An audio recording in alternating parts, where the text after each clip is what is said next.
Who are the Trinitarios? Dangerous, notorious. You can search it up. We're the most dangerous gang. It is a Dominican gang the NYPD has been watching and fighting for years. Ladies and gentlemen, I'm Tommy G. I'm in Hunts Point, the most dangerous neighborhood in New York, and today I'm with the Trinitarios. Fucking big 3D piece of you heard? Gangsta. Like, no Tuesday, I'm aiming for tacos. Spit through and I'm looking for Vato. DPK, all them niggas is shot though. Twin tops when I'm looking for Flacco. When I'm running the X, but I have my paper. I'ma sit on that block, I got camp. DPK, nigga. Popo. Yeah. No. Plátano con salami. Isn't that sus? Are you guys tricking me right now? No. The Trinitarios are one of the most notorious gangs in New York City. This Dominican gang formed in Rikers Island Prison in 1993 by Leonidas Junito Sierra and Julio Caballo Marin. This gang quickly earned a reputation for their use of machetes and knives. For example, in 2020, 26 members were charged within Rikers Island Prison for a string of stabbings in the late 2010s. The most public and gruesome act in violence carried out by the gang occurred in 2018 when Lissandro Guzman Feliz was dragged out of a bodega by members of the Trinitarios and stabbed to death in the Belmont neighborhood of the Bronx. This group has also attracted attention by the Justice Department. In 2022, 16 members of Every Dollar Gang, a Trinitario faction, caught a RICO for their involvement with 5 murders, 12 attempted murders, and 7 gunpoint robberies. We go boots on the ground today and speak with a group of Trinitarios in Hunts Point, located in the Bronx, and known as New York's most dangerous neighborhood. Let's begin the episode. We're in the Bronx, going to Hunts Point, which is one of the most dangerous places. We just got done being in Hartford, Connecticut, exploring why gun violence is escalating and getting out of control, and now we're here in New York, meeting with a squad called the Trinitarios, which I don't know if you ever heard of them, but people have been emailing me about them. Somehow we got connected with some guys, and so we're looking to get into it. How you doing? We're pulling up to the scene, and the boys are already here. Yo, KB? I'm the one you was texting. Yes. How you doing, brother? How you been, gang? Good to meet you guys. Good to meet you. Good to meet you. Good to meet you. Mojon. What's up? Oh, I talked to you on the phone too. I have to piss my pants. Is there a bathroom around the corner? I'm gonna tell you right now. Go to the laundry, use the bathroom. Okay. Or you wanna go to the dungeon? The dungeon? Yeah. Whoa. This looks like the Jewish synagogue shit. A secret tunnel built under a famous synagogue in Brooklyn. 60-foot tunnel was found right underneath the Chabad Lubavitch World Headquarters in Crown Heights. If you guys don't hear from me in 10 minutes, come get me, alright? I got you, you heard? I got you. I'll stay in that nigga, you heard? This is the New York experience right here. I'm pissing in the dungeon. I'll see you guys in a second. Let's see who put the niggas we don't like. Alright guys, by the way, we have to say before the video gets started, if you want to rock the Big Dogs Gotta Eat sweatshirts, they've been selling like absolutely crazy. Here's why. We got the crazy back. We got hundreds of you around the country repping this. So get yours before your size gets out of stock. They go very quickly, but I appreciate the support. It's amazing that this is my job. So thank you for the support. The biggest gang in the world, a good gang. We try and make positive things happen. Let's talk to these fellas. How much does rent go for down there? I'm ready to move in. That shit probably like $50 an hour, son. The dungeon. We'll put boxes and like we'll stand on top of The chick down there. Nobody can, you know what I'm saying? You stuck down there. Do you guys have a bunch of like secret hideout type spots? Like this to me is like a cool secret hideout. Yeah, but this camera, so you can't, it's not really a hideout. How great is the camera system in New York? HD, 4K, just like that. Is that the store owner's camera or is that like the police camera? Yeah, both. Yeah. Facial tracking technology? All that, bro. It's New York, bro. Because in China, they can like track you by how you walk, shit here right? too. Like they register you in the system. That's New York. Listen, bro, if you get shot right here, the camera's gonna follow you to wherever you go. If you get in a car and you try to leave, they're still gonna follow you. Because they'll get the license plate, the color of the car. All of these basically connected to It's like Big Brother kind of. Yes. What do you think about that? crazy. That's bad, bro, because, you know what I'm saying? You could accidentally be doing something by mistake and forget this. You could accidentally be doing something by mistake. I like the way you said that. Tell the people, where the hell are we right now? Hunts Point, bro, right there. G-Block.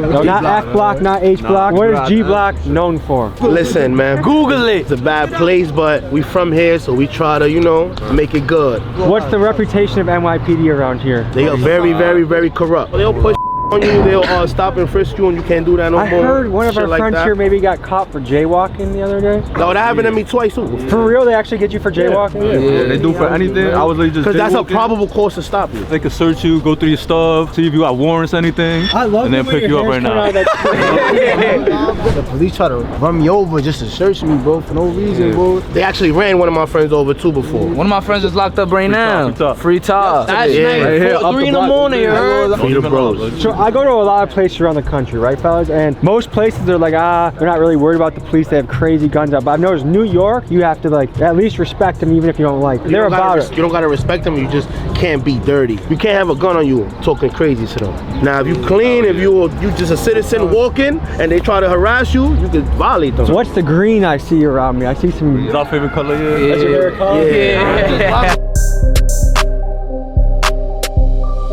So what's the squad? What do you guys refer to yourself as? We 3DP. 3D? That's a music group we have. What is 3DP about? 3 different personalities. Like you guys are schizophrenic or what? Three different personalities. You got the savages, people get money. You have a little savage in you. Sure. You have a little lover boy in you. Sure. And you have a little money man in you. We all get to wear different hats in this life. You could be the peacemaker, you could be the warrior. But it seems like the young bucks nowadays are way more concerned about war than peace. Why do you think that is? Because they feel like they had to show and prove. But I'll be trying to tell them, like, you don't have to do that, bro. Because war can be stressful, right? It's not even that. It's like you casualties that come with wars. That's the problem. I lost so many friends in the street. That's cool. What's the makeup of this neighborhood? I'm seeing a bunch of different shades, so it looks pretty mixed, like a lot of different types of things. Everybody is out here. We even have white people out here. Spanish people, Dominican, Puerto Rican, Mexican, black, Cuban, all type of races out here. I watch you on YouTube. I appreciate you. Too. Hello, how are you? Good to see you. Photo? Of course, let's do it. Study hard, stay in school, okay? We just bumped into a young guy. What's your advice for the youth out there? Do they join a squad like yours, or should they stay away? What do you think? Nah, if you make music come through, you heard? I've always been fascinated by gangs. I grew up in an area that had almost zero gang activity, and I'm intrigued as to what makes a young man sign up for a lifestyle that usually ends somewhere between death or prison. But as I thought about it more, I thought about this. If you grow up in a very dangerous gang-infested area and you don't have a gang, chances are you're going to be prey. You're going to be at the bottom of the totem pole in your area. So as a defense mechanism, you create your own gang to survive. And of course, humans are tribal. So if there's a rival gang, you want to be stronger than them. That's just how human nature works. And people will say, well, get rid of the gangs, get rid of the gangs. Well, if you get rid of their gang, all of a sudden they're going to become prey on the totem pole again. If you ask the experts why this is all happening, they usually say it comes down to education, economics, and family structure. The more educated people are, the more economic opportunities people have, and the more they have a cohesive family unit with a dad and a mom in the house, the less often these types of things will happen. I always want to see neighborhoods get better and improve, so these are the types of things I think about. Tell me about this guy that's on the wall right now.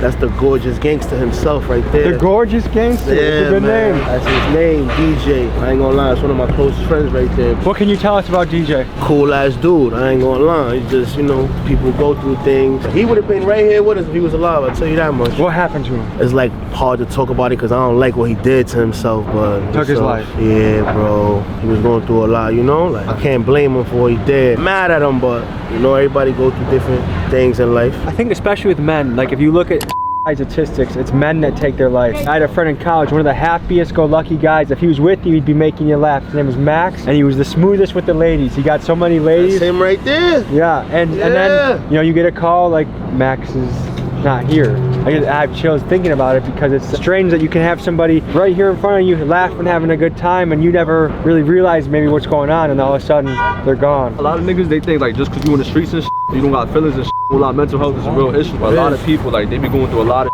streets, their family, poverty, drugs, like addictions. A lot of people have problems that they don't like to speak about too. They just keep it to themselves. That shit builds up, you know? Certain niggas know how to hide that shit too. My son used to smile all the time, what a bro. Yeah, nobody expected nigga, the same that. day he died, he was smiling, laughing with me, joking, for me. And the other thing is, it doesn't matter who you are or what career you have, like everyone struggles in life. One of my friends is a rapper on tour, called him in the airport, LAX, he's feeling sad, he's down. Like, but on the surface level, everyone's gonna look at it and be like, he's the man, he's on stage, he's getting girls, you know, but he's still... That's why sometimes people be scared to say their emotions, you know what I'm saying? That's why you gotta check up on people and make sure you feel me. I feel like especially in tough neighborhoods, like guys are supposed to be like cold and like no emotion whatsoever, and it's impossible. Like everyone feels things, you know? Indoors is where you might around cry, or you might punch the wall when nobody's around. After you cry, you actually feel pretty damn good, yeah, you know? Like,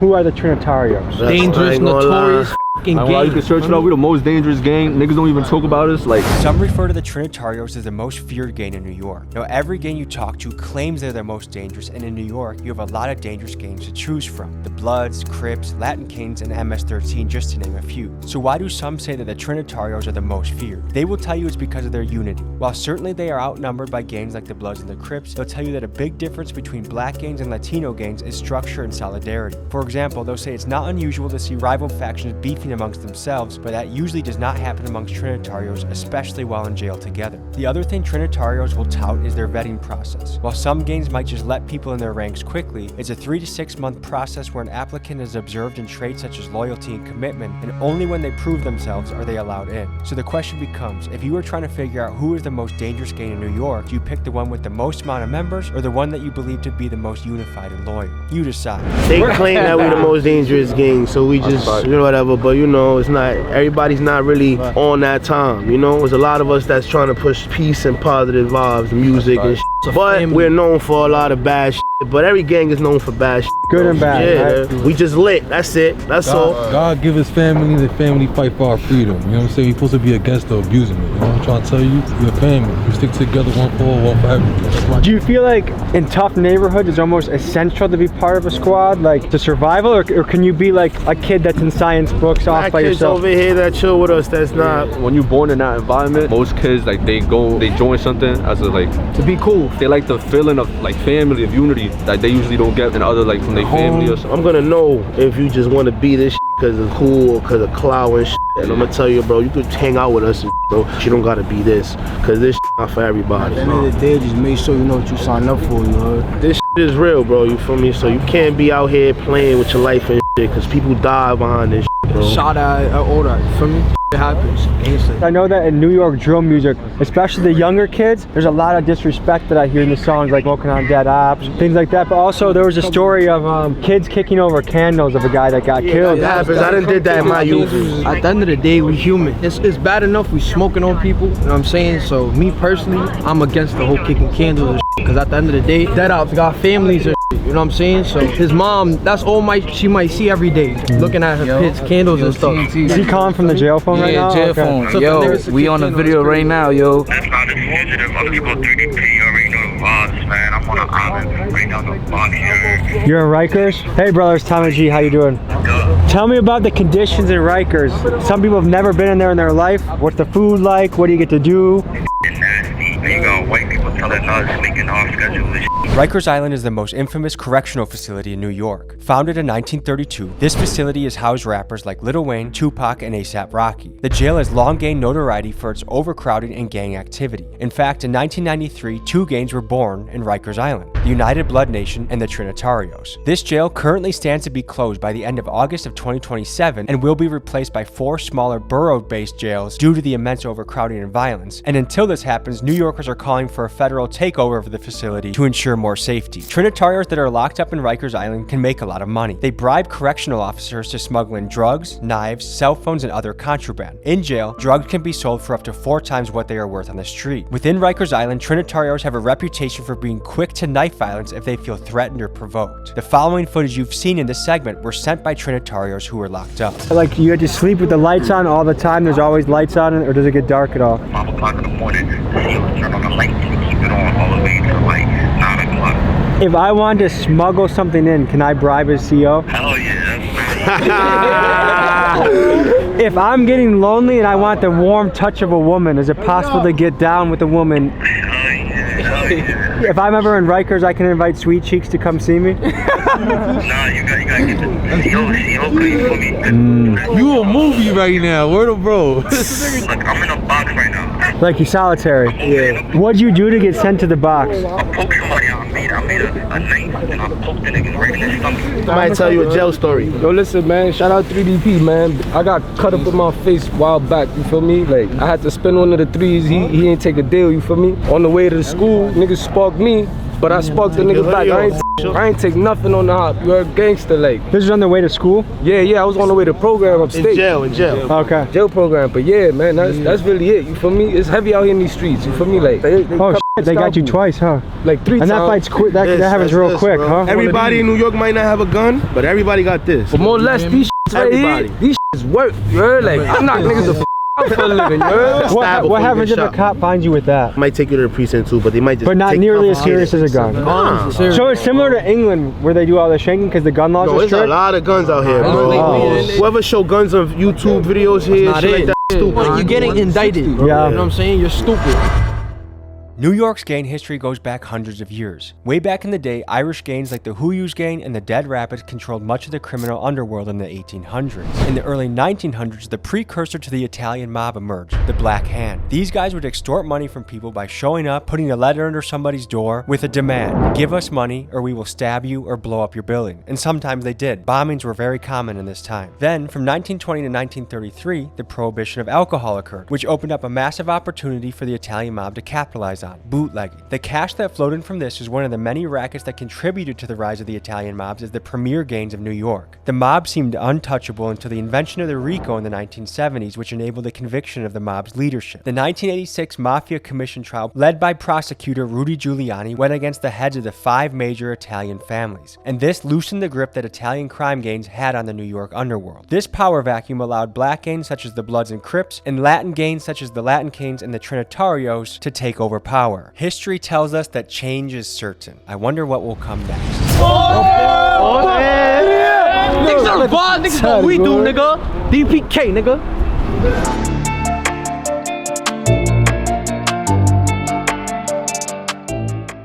What would it take to make peace with some of the ops you were just naming? There's no peace. If I make peace, I feel like a bitch. How you gonna make peace with niggas who's killing your mans and shit? For me? When does it end then? It would never end. If somebody kill your friend, how would you feel? Tell me, G. How you doing, brother? So let me ask you this. What's important to you guys? Yo, I know your music too. What's important to you? Like, what's your goal in life? What do you want My to goal in life, get out of this and make it in, for me, obviously, as you see music, and to change everybody, for me? Change everybody in Patria or whatever. That's my goal. Yeah. Say it again? Hasta la muerte. Hasta la muerte. Yeah. Say popo. Hold on, can I hear popo? Popo? Yeah. Popo? Yeah. Popo. Right here to the Patria, nigga. Is that another dungeon right there? Yeah, we don't got access to that one. I said I'm green because I'm really TNT. If you try to run up, you better watch out. A whole lot of bullets hit the scene. 3 to 3. I'm always wildin'. If Mojon say get him, just know I'm gonna hit your face to him. I ain't freestyling, you know? That nigga, you know that I've been that. Y'all niggas just rap at the struggle. Y'all ain't never lived that. Remember days as a kid on the block, I was just having fun. Not gonna lie, I missed that. Now we play with them 40 shit, got a kickback. Boy, try to rumble, we pushing his wig back.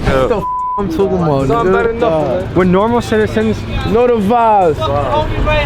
Yeah, you know the vibe. When normal citizens are walking around, do you think they feel safer or more scared when you guys are walking around? They know us. We grew up here our whole life, so most of us here, they know. For me, like, I could probably run into any crib in here and hide if I had to. The average mom walking around, when she sees a group of guys in shiesties, you think she's like, oh, we say, shit. how you doing and all that. We very polite. We not so do you think that's one thing that makes you guys different? You guys are more respectful than the average? Like... Yeah, we from here, bro, you know, so we gotta respect where you from. You can't never violate where you from. So you believe in respecting the elders? Yeah, that's where I come from. You have to. What kind of family did you grow up in? I grew up with single mother. That was not me, bro. My father got deported, so he really wasn't. Where did he get deported to? DR, Dominican Republic. Okay. So how old were you when you got deported?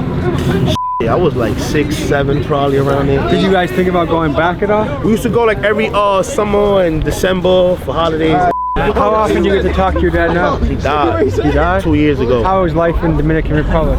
Hard over there, bro. Third world country. That's rough. I would like to go for like vacations, but I don't think nobody want to live there if they don't really got money. So you a bowler? No, I wrestled. Oh, I see the video. You was on the beach and I don't know, the gangster dudes I meet don't work out. And I'm like, how? Nah, you have to work out. That helps your body, your soul, and your it keeps your mind together.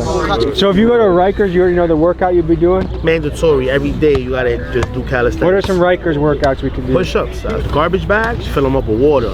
Those be the weights. Inmates can be very creative with how they get things done. I've never personally been to jail, but I know people that have been to jail. They be coming out like this. You gotta work out because there's people physically in there. They're gonna like impose their will on you. So you're not gonna let somebody just walk all over you or do anything. So if you skinny, you gonna have to get your weight up so somebody else stop bothering you or whatever you gotta do. Imagine you go in there, you see a guy like this, and you just came in the spot. I just came in the spot looking like this, you feel me? I'm not gonna win a fight every single time against him, so I gotta do... Or imagine he come in the spot like that, I come in skinny, you probably gonna try me before you try him. You say you go to Rikers for something. Will they put you by other Trinitarios or they separate people? In my time, they wouldn't do that. We used to have fun, but now they putting you straight with your con. So whatever you are, that minimizes the trouble. They started to segregate. Yeah, but that's not cool, bro. It's not fun. When I was in jail, bro, 2012, 11, 13, 14, like those times, you can't say nothing.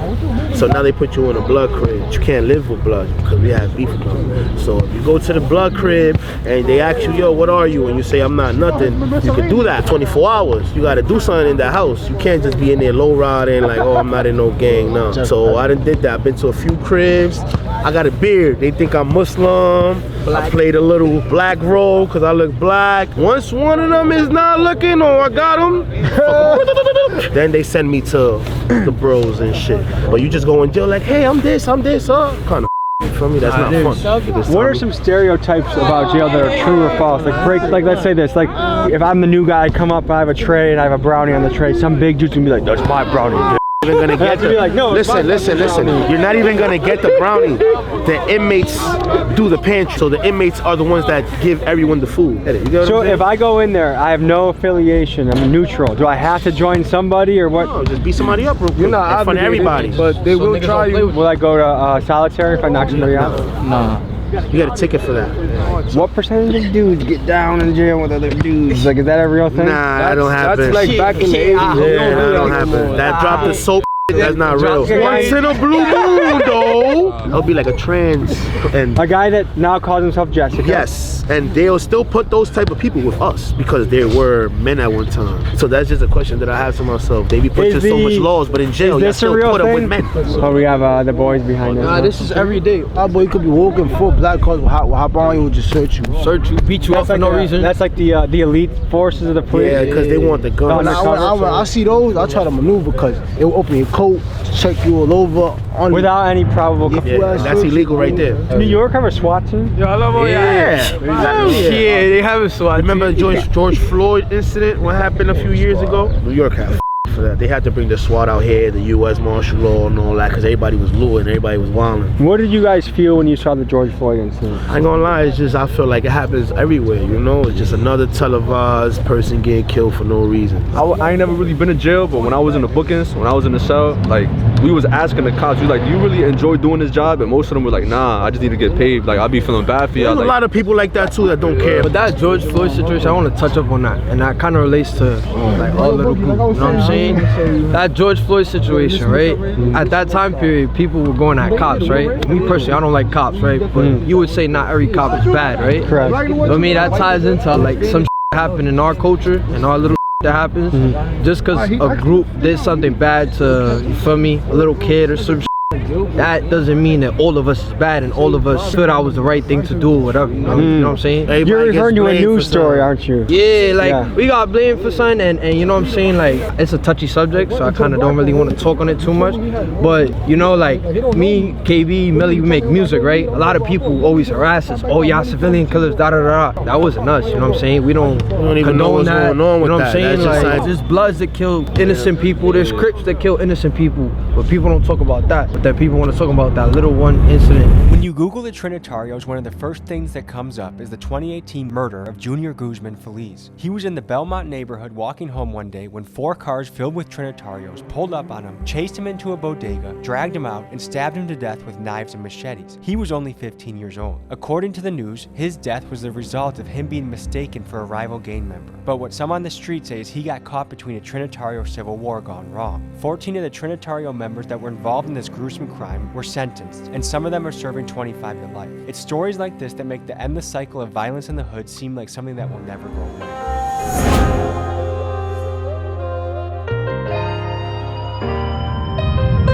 I promise you, we winning this. We gonna take this W. Comment, Team Tommy G, we winning.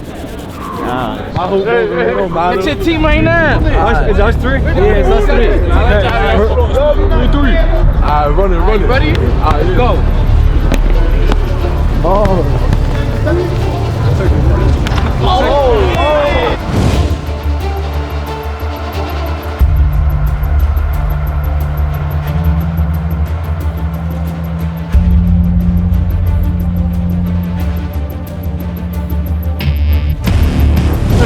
Nah, yeah, Y'all niggas got cover. Let's game. We took an L. We gon' blister the back. Pull up with threes and we moving too tight. If I catch West B, I'm letting it cut. Fuck is the best if I'm aiming for cabs. Like, go get back. You just got in a I'm scuffle? not talking about somebody's mother. Are you okay? Nah, bro, she was violent. She was snitching. They looked and told my friend she was snitching. She was like, oh, it was dumb, and it was dumb. Had to, yes, the mother. Why'd you fight someone's mother? She was talking can't talk and then accept nothing to happen. How old are you? Like us. 14. 14? What's some slang in the area you can teach me? I'm from Milwaukee. Ask the football just behind you. Yeah! Big bad boy, you heard? Someone just said to the camera, eat my do you have to add no homo? Nah, that's for the aunt. That's like the most disrespectful Like, what word if in New York. Suck my eat my same shit. I had to cut somebody in jail for some about that. You know what I'm saying? So this is one of the only places I've been shooting a video where consistently throughout the police have been following us around. They have the detective cops, 3 of them following us 24/7.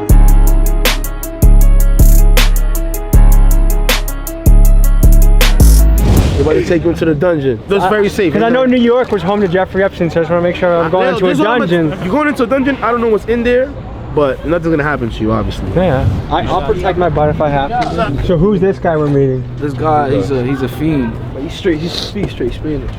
Okay. We're gonna translate it for you. Come on, you ready to come to the second dungeon? Muchas gracias. I guess we're going to another dungeon. Con mucho gusto. This is his room where he gets high. He does what he does.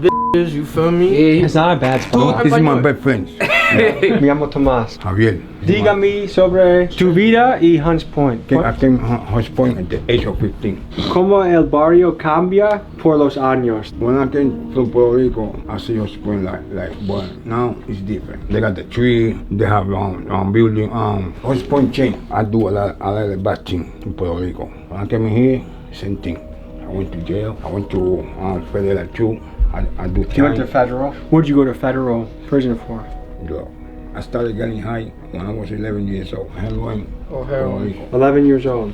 Smoke weed, taking on pill, on value. Yeah. What was life like in Puerto Rico when you were a kid? It was good because in Puerto Rico, I don't have no spot or dog. Because I know that once you have a spot, somebody is jealous that you're making money. They do whatever they have to do to take you away. Look, this is his bathroom right here. This is where he shower. Yo, bro, look at this door. What it say? Look what it say right here too. Here I sat, broken hearted, tired to shit, but only farted. You're a poet. Where he showers. When you guys said dungeon, I thought it was gonna be like crazy. This is solid. I got this house looked crazy before, but he cleaned it up and made it look better. This look like a dungeon. Look, this is people's too. Yo, mira, una entrevista, mira. Muchas gracias. Dale, Javier. ¿Tienes palabras final para la cámara? Un mensaje. I would and go to church. I like that. This reminds me of an important time of history when flash photography came to be. Let me tell you a story right now. Let's take you back in time. The year is 1889 and social worker Jacob Reese is walking through a grimy slum in lower Manhattan. He walks through a tiny apartment room that is crowded by dozens of working class immigrants, many of them Italian and Irish. He snaps a photo that will go on to become one of the most iconic photos in American history. A photo that shows to the world how New York's poor citizens lived. These photos were published in a book called How the Other Half Lives, and before this book, many people had no idea how wretched the conditions were for New York's poor. Rats, disease, and overcrowding are some of the ways to describe it. What people saw blew their minds and drew national attention. In 1900, nearly 2/3 of New York's 3.5 million residents lived in these crowded buildings known as tenements. Think of them as the projects of this era. After World War II, many of these slum buildings were demolished in efforts led by a man known as the power broker, Robert Moses. 45,000 families were displaced as a result of this effort. Still today, housing is a struggle for New Yorkers, and in the neighborhood that we're in, Hunts Point, nearly 60% of people are rent burdened, meaning that they spend over 30% of their paycheck on rent. Add this to the growing list of issues that New York is facing right now. ¿Tienes niños que fue en la calle y fue en el cárcel o tiene problemas en la calle? Two of them, one of them got killed and he always was in jail since he was a minor. And the other one, you know, he enjoyed people like that too. He got killed in jail? No, Maryland. Outside? Maryland. Okay, what happened? Somebody shoot me. It was a setup. In that situation, if you knew who did it, would you say that to the police? No. You just let the street take care of it? I think so. When your sons were out and running the streets, did it ever make you nervous, or did you ever tell them don't do it, or what would be the conversation? You know, I was nervous and everything, but he wants to lead a life, so I told him to take care of himself. If you could go back in time, is there anything differently you would have done? Everything. What would you change? Those people don't come here at 14, don't have so many kids. How did you get here? In a boat. You came in a boat? Where'd you come from? From Cuba. So you came to Florida first? With 14. What was the boat ride like? Was that scary? Especially when they get to Mexico, they were like, to call international water, sharks. That's very scary. How big was the boat? It was like a yacht. What made you leave Cuba? They made me leave. They told me that I had to leave. Your family told you needed to leave? For a better life, or because they didn't want you there They anymore? don't want me there. So a lot of people in America are starting to think about considering socialism and communism. You came from Cuba. What do you think about socialism and communism? You know, communismo is hard. Socialism is better. Because in Cuba, that's why they don't got no because they like, you know, they're not socialism. So when you got here when you were 14, what did you do to survive? I went to school, I went to a KBandz, I went to a group home. So you lived in a boarding school almost. Yeah, they put me like in a group home, all like minors, with the nun. There's a lot of young men that are chasing the street life. You've seen firsthand how painful it can be. Is there any advice you would give to some of these young men? They're old enough to do the right from wrong. And now that they like that they had to leave, they gotta survive. Do you have any other thoughts you want to say? No. Thank you for your time. Bye.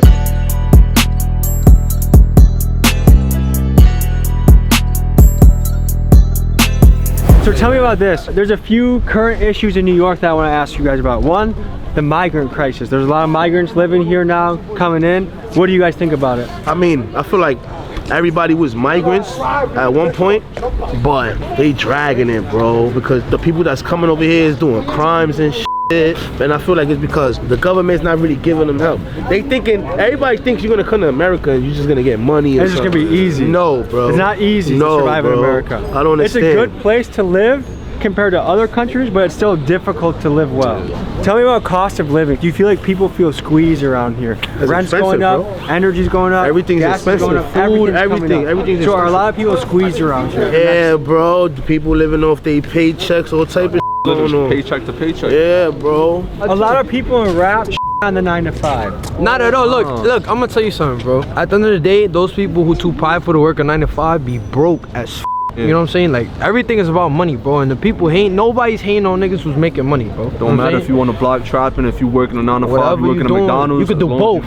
Like, you need resources to invest in a mic or equipment or recording software. Yeah, music videos. I did a 9 to 5 for like 5.5 years before I jumped to YouTube. And then look where you are right now. You feel me? Which one was your first 9 to 5 job? My first 9 to 5? Well, when I was a kid, my first job, in 8th grade, I went door to door doing lawn mowing. So I was like knocking on people's doors and trying to mow their lawn. Another shit, not just work. School, a lot of y'all, like, feel me, I feel like everybody needs to stay in school. Like, me personally, I graduated high school. My son right here, he's still in college. I'm about to go back to college. Gangsta, look, I do what I do, gangsta, and go to school. And niggas don't know that, you feel me? Because me personally, I don't have to prove nothing to nobody. You know what I'm saying? Me about to graduate, gangsta, that's the most gangsta thing in my lifetime. I'm like, if you know what I've done. That's the most gangsta thing I'm about to do. I'm about to graduate college, you feel me? And then my mom's gonna be super proud of me. Roughly, if you had to guess, allegedly, how many Trinitarios are in this area, you think? About 100, 150. That's a rolling deep squad. In New York City, probably over 1,000.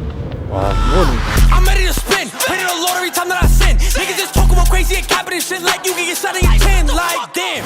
How you doing, man? I'm Tommy, nice to meet you. Good. What is it like running a business in Hunts Point? It's known as one of the most dangerous neighborhoods in New York. It's fine, it's not. What's the best thing on the menu here? Chopped cheeses, cheeseburgers. Should we get a chopped cheese? Chopped cheese, bro. 2 chopped cheeses, please.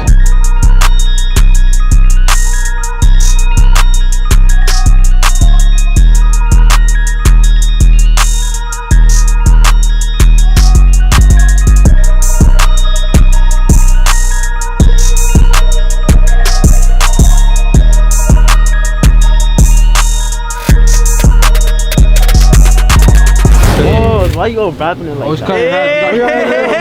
Yeah, there you go. I thought you was gonna eat it from the top. Pause. In New York, you can't even eat any food without being like, hey. Good? I would say Good. Jacking Bussin'. Out of 1 through 10, how you rate it? Out of 1 through 10. I say 8. Honest. Valid. How you feel about that right there? I'm enjoying it. Yeah, You alright. said 8. You give it an 8. That's good. That's great. 8 out of 10. Hop at the V, you know I'ma boom him. Like, boy, go up and remove him. No alarm, but I hop on and snooze him. He try to run, but I bet I won't lose him. Hit him whoever, no pick and choosing. Like what? This shit get amusing. Shoot again if we see that he moving. How you hop in the finish confusing? Don't up that gun if you not gon' shoot.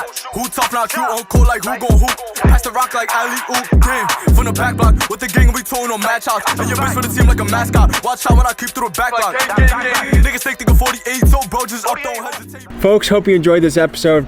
You want to watch another? Here. You want to subscribe? Over here. See you next week.